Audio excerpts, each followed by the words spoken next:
लागलं आणि आपल्यासारखे सगळेजण प्रतीक्षा करत होते युनियन जॅक कधी खाली उतरवतोय आणि आपला तिरंगा कधी डौलाने फडकतोय. असाच पाऊस कोसळत होता. अमावस्येची ती रात्र होती असं म्हणतात. पण ही अमावस्येची रात्र आपल्या भारतीयांच्या जीवनात एक प्रतिपदा घेऊन आली. कारण याच दिवशी आपल्याला स्वातंत्र्य मिळालं. मला वाटतं मिळालं असं म्हणता येणार नाही. स्वातंत्र्य हे आपण मिळवलं आणि यासाठी अनेकांनी आपल्या घरादाराची होळी केली. काही ज्ञात तर काही अज्ञात, ज्यांची नावं देखील आपल्यापर्यंत पोहोचली नाही. काही आपल्याला मिळेल हा विचार देखील त्यांच्या मनात आला नाही. त्यांचं ध्येय एकच होतं, या भारत मातेला शृंखलांमधून मुक्त करायचं. कारण गेली 150 वर्ष या भारतामध्ये स्वातंत्र्याचा सूर्य उगवलाच नव्हता. ही पहाट झालीच नव्हती आणि ही सोनेरी पहाट उगवण्यासाठी 1857चं बंड झालं. तात्यासाहेब टोपे, झाशीची राणी लक्ष्मीबाई, किती नावं घ्यायची, वासुदेव बळवंत फडके यांनी आपल्या प्राणांची आहुती दिली, बलिदान केलं. पण त्यामध्ये त्यांचा उद्देश एक आणि एकच होता, ते आपल्या भारत मातेशी, आपल्या या जन्मभूमीशी एकनिष्ठ होते. लक्षात येत आहे ना, एकनिष्ठ. त्यांना काही मला हवं त्यांची भावनाच नव्हती. आणि इथे असलेल्या प्रत्येकाची तीच भावना आहे, आम्ही आमच्या मातीशी, आम्ही आमच्या धर्माशी, आम्ही आमच्या पक्षाशी एकनिष्ठ आहोत. आम्हाला काही पाहिजे असं नाही, कारण आमचं आमच्या आईवर प्रेम आहे आणि तोच वारसा इथे असलेल्या प्रत्येकाने घेतलेला आहे. घेतला वसा टाकणार नाही असं आपण श्रावणात म्हणतो आणि आपण सगळ्यांनी वसा घेतलेला आहे. आम्ही आमच्या पक्षाशी, आम्ही आमच्या भारत मातेशी एकनिष्ठ राहू आणि एकनिष्ठच राहणार. भले आम्हाला काही मिळू दे अथवा नको मिळू दे, आम्ही आमचं कर्तव्य पार पाडणारच. कारण या मातीमध्ये आम्ही जन्मलो आहोत, या मातीमध्येच मरणार. पण मरताना आम्ही कोणाचेही काही निंदे होणार नाही. आम्ही ताठ मानेने जगणार. कारण आम्हाला बाळासाहेबांनी ही शिकवण दिलेली आहे, आम्हाला इतिहासाने घडवलेलं आहे. आम्ही या छत्रपती शिवाजी महाराजांचे वारसदार आहोत. तेव्हा ताठ मानेने जगूया. आपण आपल्या भारत मातेशी प्रामाणिक राहूया आणि जे जे आपल्याला करता येईल ते ते आपण करूया. ठाऊक आहे मला की प्रत्येकालाच काही मोठी झेप घेता येणार नाही, पण थोडी थोडी पावलं आपण प्रत्येकाने टाकूया.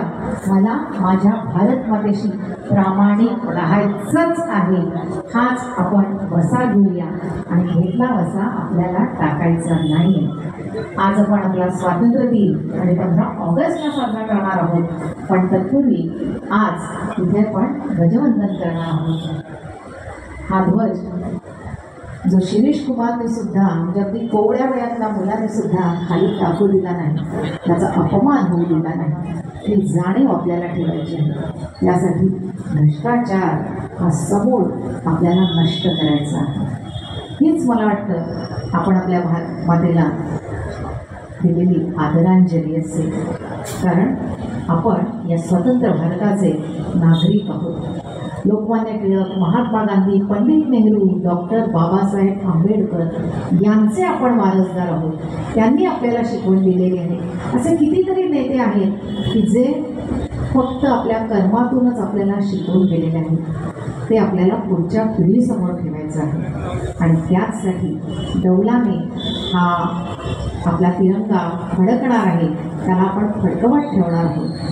किती येतील आणि किती जातील, पण भारत भूमीचे हे सुपुत्र आपल्या देशासाठी, आपल्या मातीसाठी कधीही इमान विकणार नाही. सीमेवरती जवान लढतायत, त्यांच्यासाठी आपण काहीतरी करूया. निदान मनात तरी त्यांच्याविषयी आदरभाव आपण बाळगूया आणि आपल्या भारत मातेचं रक्षण जसं सीमेवर होत आहे तसंच इथे एक नागरिक म्हणून आपल्याला सुद्धा करायचं आहे. साधारण 1974-75 दरम्यान धर्मवीर आनंद दिघे साहेबांनी हा सोहळा सुरू केला. ब्रिटिशांचा ध्वज कोणत्या तारखेला आणि किती वाजता खाली आला आणि भारताचा अखंड हिंदुस्थानाचा ध्वज कोणत्या तारखेला आणि किती वाजता तो वरती गेला, ध्वजारोहण झालं, त्याचा बारीक अभ्यास धर्मवीर आनंद दिघे साहेबांनी केला. आणि यानंतर अखंडपणे साधारण 1974 ते 75 दरम्यान सुरू केलेला 14 ऑगस्ट हा ध्वजारोहण हा स्वातंत्र्य सोहळा अखंडपणे अविरतपणे आपण साजरा करतो. स्वतंत्र भारताचे नागरिक त्याचा एक अभिमान आपल्याला नेहमीच असतो. आपली छाती अभिमानाने फुगून येते की या जगातल्या सर्वात मोठ्या लोकशाहीचा असलेला देश आणि त्यांचे आम्ही नागरिक आहोत याचा कायम आपल्याला अभिमान असतो. आणि आज या अशा देखण्या सोहळ्याला आपण उपस्थित आहोत, याचे साक्षीदार आहोत, याचा सुद्धा आपल्याला सार्थ अभिमान आहे की भारताचा ध्वज या 77व्या स्वातंत्र्य सोहळ्यानिमित्त उपस्थित 78व्या स्वातंत्र्य सोहळ्यानिमित्त उपस्थित तमाम नागरिकांचं या ठिकाणी शिवसेना उद्धव बाळासाहेब ठाकरे ठाणे जिल्हा शाखेच्या वतीने पुन्हा एकदा मनपूर्वक हार्दिक स्वागत करतो. आज खऱ्या अर्थाने प्रत्येक नागरिकाला, या देशातल्या प्रत्येक नागरिकाला, हिंदुस्थानाच्या प्रत्येक नागरिकाला अभिमान वाटावा असा हा देश, या देशाची प्रगती कुठेतरी चालू आहे आणि याचे आम्ही साक्षीदार आहोत. आणि माझा सुद्धा याच्यामध्ये खालीचा वाटा आहे, याचा अभिमान आपल्याला असला पाहिजे. आणि हा 78वा स्वातंत्र्य साजरा सोहळा साजरा होताना आपल्या प्रत्येकाच्या डोळ्यामध्ये हा आनंद सोहळा आपण साठवून घेतोय आणि खऱ्या अर्थाने याचे साक्षीदार होतो, याचा सुद्धा आपल्याला सार्थ अभिमान आहे.